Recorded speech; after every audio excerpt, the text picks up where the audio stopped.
I read this horrific statistic, and you and I have talked about the fog of war. How many people are actually dying and being killed in the Russian Ukraine conflict? Politico article: Russia bleeds troops for microscopic frontline gains. Initial sentence: Russia lost 281,550 soldiers in Ukraine in the first 8 months of this year.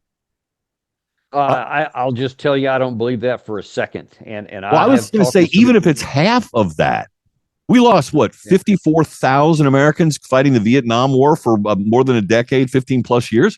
I mean, if this number is even half of that, the amount of life loss is just amazing.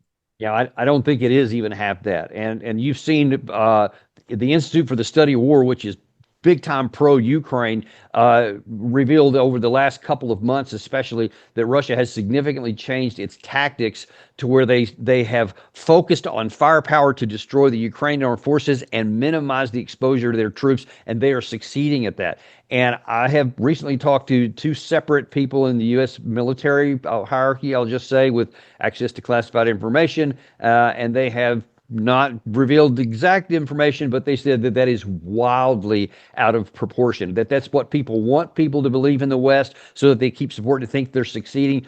But they said it is not true. Russia is not suffering anywhere near those kind of casualties. And you see that on the front because they continue to go forward, as opposed to the Ukraine side, which is suffering those casualties. And that's why it is so hard for them to bring all these reserves and even shore up the line. And they're making significant losses in the Kupiansk and in the other areas of the Donetsk front that have really started to pick up speed here of late. So it's not, I think some people want that to sound like it's good news for the Ukraine side, but it's more bad news as far as I can see, and even more reason why we need to get this war wrapped up even more.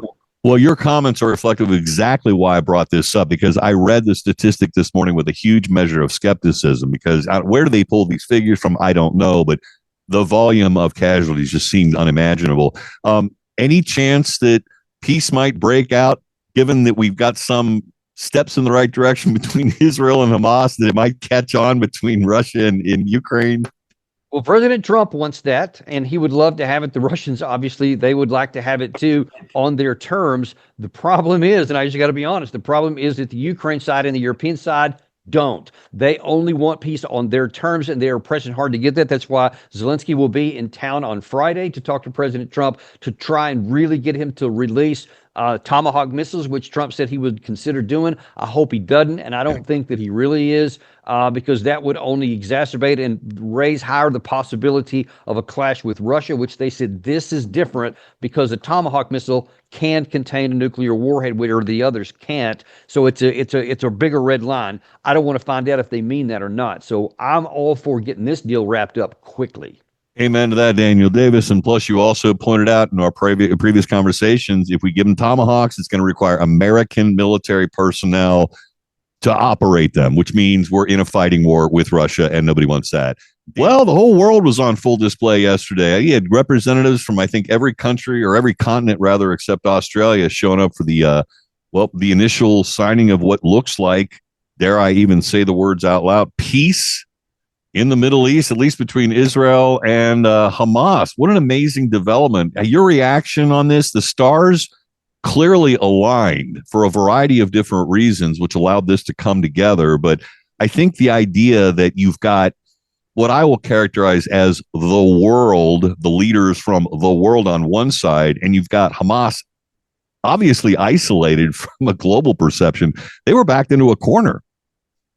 Well, they were, and you're right that there were many reasons why this came together. I would say at the outset that I would not go as far as to say peace. I would say that the end of the hostilities have happened and there is a shot at peace.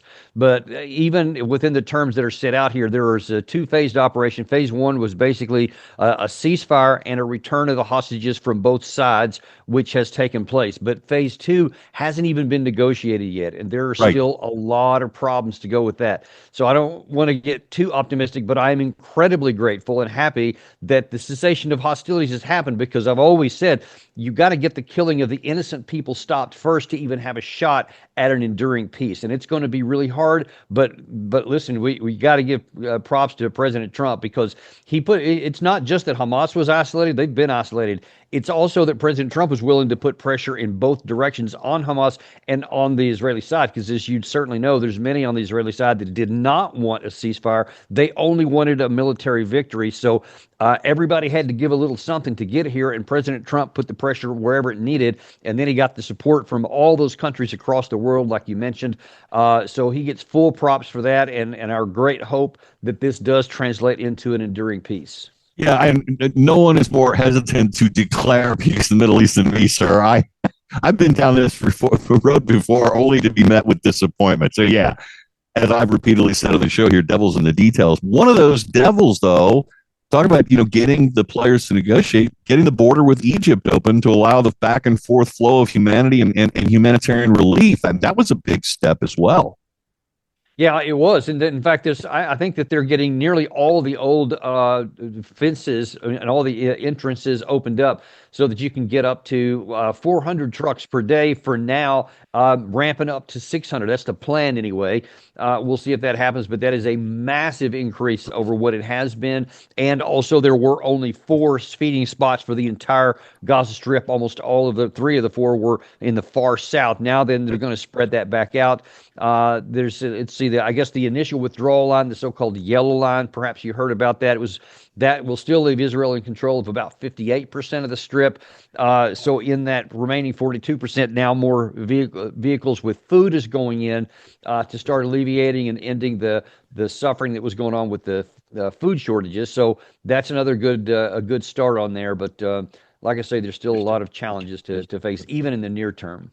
Now, and you're obviously more knowledgeable and skilled at understanding what's going on. But within Hamas, they apparently are fighting amongst themselves inside Gaza. What I perceive is something along the lines of the movie The Life of Brian from Monty Python. You get the Judean People's Front, you get the People's Front of Judea, you got the Campaign for Free Galilee, and they're all splitter organizations. All of them collectively hate the Romans, and in this particular case, all of them collectively hate the Israelis, but they don't sound like they're as coordinated as I think I was led to believe, or maybe the world was led to believe, under one Hamas tight umbrella.